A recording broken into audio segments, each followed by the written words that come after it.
you're a retailer wondering how to truly connect with your customers, or you're curious about how AI can transform your business, this episode is for you. We're joined by Lance O'Grady, co-founder and solution architect at Pocket Square, to unpack what meaningful personalisation really looks like in retail and the technology needed to make that happen.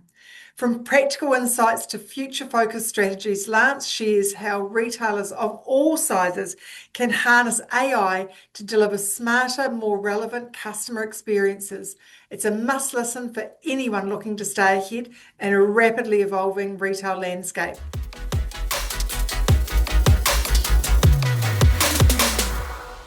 Kia ora, I'm Carolyn Young, Chief Executive at Retail NZ. I'm joined by Lance O'Grady, who's the co-founder and solution architect with Pocket Square. Welcome, Lance. Thanks, Carolyn. Good to be here. So tell me, can you start off by breaking down what meaningful personalisation really means in a retail context and how it's different from just targeted marketing?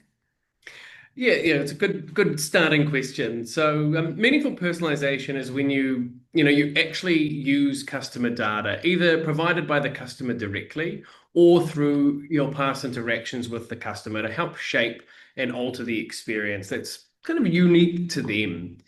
By that, I mean, a completely different site browsing and purchasing experience. An example would be if we know the customer's product preferences, we could then inform that experience better. So if we know they only ever buy black clothing from us, they've never ever bought anything else from us, not only should we be altering the kind of email communications, but we should also be looking at the site landing and browsing experience to make sure that we show them black items on the homepage on the category pages because we know they are more interested in them. If you kind of think about all of the data points you could possibly have on a customer and how if you use them well, you could really change that experience. But not just their name or those basic details, but what days do they like to shop? What days do they spend? Where do they live? What are they more likely to buy? All of those things can really, I think, unlock what that meaningful personalization piece is. If you think about targeted marketing, it's definitely still meaningful personalization, but I would consider that at the earlier stage of the funnel, more from an email marketing perspective or some of those top stage funnel pieces. But when we get them from there onto the site, how do we continue that right till they purchase or make that desired action? And look, the consumer may not be aware of it, right? They just find that whatever seems to come in from your store, they're really engaged with and connected with, and so that they'll spend more time on your site and more likely to buy. So it makes good sense. Yeah, absolutely. And I was just reading an AusPost report from this year. 61% of Gen Z, 62% of millennials, 50% of Gen X want more personalized offers and a browsing experience. So they're generally speaking actually quite happy to provide the information, whether that be through quizzes or other kind of requests for information, because ultimately, that's how Amazon's so successful. They seem to know what you want before you even know you want it. And that's ultimately a great experience. You don't want to think too much about what's happening in the background, but it's a great experience. Yeah. And so look, from your experience working with retailers, what are the most common challenges sort of that they face when they're trying to personalize that customer experience to scale? Because every retailer wants to be able to personalize it for me or for you. But, what are those big challenges when you want to do it at scale to your whole database? I mean, ultimately, I think the first hurdle is kind of coming up with what areas of the experience you want to do personalization. I think businesses generally have the data available, particularly if you've been trading for some time. There's no way you won't have the Yes. data, and if you've got an online presence that's been relatively successful, you've got all of those data points that I mentioned, or a large portion of them. But I think, there's a bit of information or decision paralysis on actually where to start. What would be the best area? I think that kind of turns into the second challenge, which is you might have a bit of an idea, but you start to wonder, you know, is it going to be worth the effort? Like, it feels like there's a lot of effort to do this. Am I actually going to get the bang for buck if I, you know, implement this idea that I've come up with? And then I think the third part, which is also tied together, is really around, what tools do I need in place? And are those going to have costs? And I think ultimately, when you put all three of those together, it tends to lead to businesses putting it a little bit in the too hard basket or just bumping it down the priority list. But time and time again, we've just seen how valuable personalizing that experience can be. And I think, the easiest way to get through those challenges is to just start with something. Start with something really small that doesn't take a lot of effort. Don't try and build out this big personalization strategy. Just start with something that you can bite size that you can implement with relative ease, measure it. Once you see that it's working, which it almost definitely will, start to expand on it and build it out from there. Mm, mm.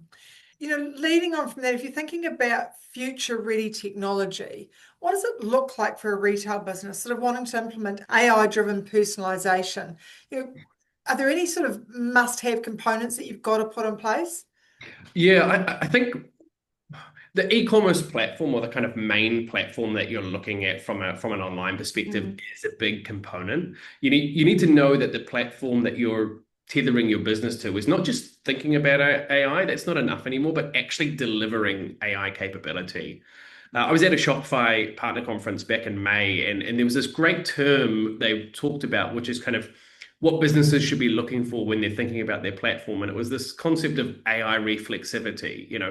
It's a rapidly changing space. So flexibility with the solution and adaptability is a really important part. So, AI now is nothing like it was 6 months ago, nothing like it will be in 6 months' right. time. And so Yeah. I think having a platform or an e-commerce platform or whatever platform to make up your business, they need to be thinking about AI now because it's a critical piece. Not as tool related. There are a lot of tools and platforms and things out there. I think this probably the biggest must-have component though is AI literacy. I think businesses really need to invest and be comfortable that their team know about AI, understand its capabilities as much as anyone can in the kind of Mm, rapidly changing space it is. yeah. But I think you need to know how to use it internally and how you could make it or use it to best effect for customers before you try and put it in, because otherwise, it's just a bigger risk and you're kind of leading a little bit into the unknown there. So start internally and make sure you actually have that literacy and then look at what you actually can do and implement. Look, you touched on it just before saying about the complexity of AI. What it is today is not what it was 6 months ago, nor what it will be in 6 months hence. So, how could a smaller or mid-sized retailer begin their journey in adopting AI? Because it's quite overwhelming. What would your recommendations be there? Yeah, I think again, if assuming there's some sort of base level of AI literacy in the business, there's two kind of really easy starting points that come to mind. The first has been around for a while in various forms, is kind of that AI supported live chat and customer service. For Yes. most retail businesses, that customer service is obviously critical, but it's also a hugely time consuming part of their operations. And so I think looking at how you can bring AI in there to speed up communications to customers and response rates, but also to streamline internal effort is going to be great. There's tools like Gorgeous or Zendesk or custom built solutions that can really improve how you interact, answering some of those repeated questions that come up all the time because the customer just can't be bothered clicking into the FAQs or the shipping page. But then also, they're now going a lot further than that, and they're actually becoming not just kind of like those real simple customer service tools. They're actually now, helping suggest products to customers, helping compare products. If customers don't know what the difference between product A and product B is, they can say, well, here are the differences, and let the customer decide and, decide what's right for them. So they're really starting to take on the role of a salesperson or a sales support person so they can get further into the sales cycle with that customer. There's always guardrails and things. So you can say, don't ever give out discounts or don't give refunds. We don't want you to do those things. But at least you can start to get AI in there and get your team more exposed to it and see like, oh, actually, this is quite helpful. And we can see how this would be beneficial. The second one is using more of the AI agent concept. So streamlining internal processes. For anyone who's been clicking around in ChatGPT, there's now agent mode, and you can set that agent to do all manner of things. It can go to the website, go to any website, it can do any number of tasks that you ask. And so an easy one could be, okay, well, our e-com team always need to be checking the website to make sure it's all working and looking good.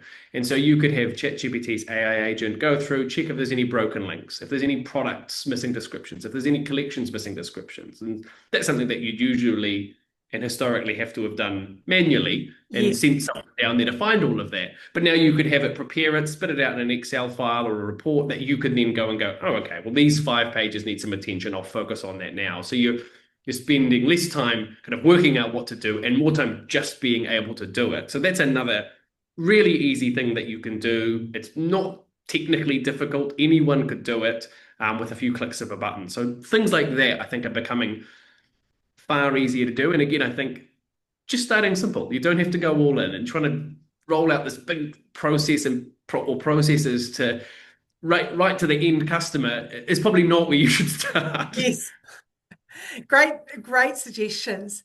Look, I wonder, do you like have a success story of where Pocket Squares helped a retailer transform their customer experience through personalisation? And what would the key takeaways be for someone listening today? Yeah, I think we've got a great success story, quite a recent one as well. We've worked with a online wine retailer, Black Market. They're one of New Zealand's kind of largest online wine retailers, and we've been working with them for a few years to kind of transform their digital offering using Shopify. They'd been using kind of a custom-built e-com and email platform for 15 or so years, and so just shifting to Shopify has given them a huge kind of amount of capability in the personalization and AI space. They've been on Shopify and we've launched 3 months ago, and we've already seen significant increases in performance by offering a far more personalized experience. And really, we're only just getting started. First thing, we put Klaviyo in, and they're now able to do really segmented comms down to the specific wines, varietals, whatever customers are drinking to get them to the site. We've got lots of personalization happening in the ratings and reviews section. It's a big community, big wine community that want to give feedback on what they like and don't like. And we're really now working through an extended list of capabilities, whether that's subscription, loyalty, product discovery quizzes, all of that stuff. So there's lots of exciting stuff we can do. But again, we didn't do all of it from day one. We started with what we knew we could achieve and the business could action, and we're going to just continually expand that personalization and AI-driven experience out from here. You have to really have some of your own insights into what that's going to look like and then use technology to kind of enhance it and move it forward. Yeah, absolutely. And I think, that's whether it's personalization, AI, you could nearly use those things interchangeably now. I think, you have to have a good idea of what you're trying to do. I think too often people go into the tooling. They try and find a tool that's going to do personalization rather than go, well, what problem do we actually want to solve? What problem are we trying to solve for our customers? What do we know about them that we could already use? And kind of approaching it more from that angle versus, oh, well, Nosto looks great or Gorgeous looks great. They do look great, but what are you actually going to do with them? And I think, understanding that first, and again, like I've said, starting small and starting with something that you can kind of actually do within a reasonable time frame to test, measure, and then build on is definitely how I think you should start. Amazing. Look, thank you so much for joining us today, Lance. It's been such a pleasure to speak to you and learn more about how retailers can implement AI to create more meaningful personalization to their customers. Thinking a little bit about, understanding where to start small, grow from there, have some thought that you put into it and use AI as a tool to help you in your business. So thank you once again for joining us. Thanks, Carolyn. Great to be here. Great. Look, I hope everyone enjoyed this episode. Don't forget to visit www.pocketsquare.co.nz to find out more. This was part of our Empowering Retail series, your go-to resource for short, actionable insights designed to take your business to the next level. Watch out for our other episodes and don't forget to subscribe. Ka kite anō. Bye for now.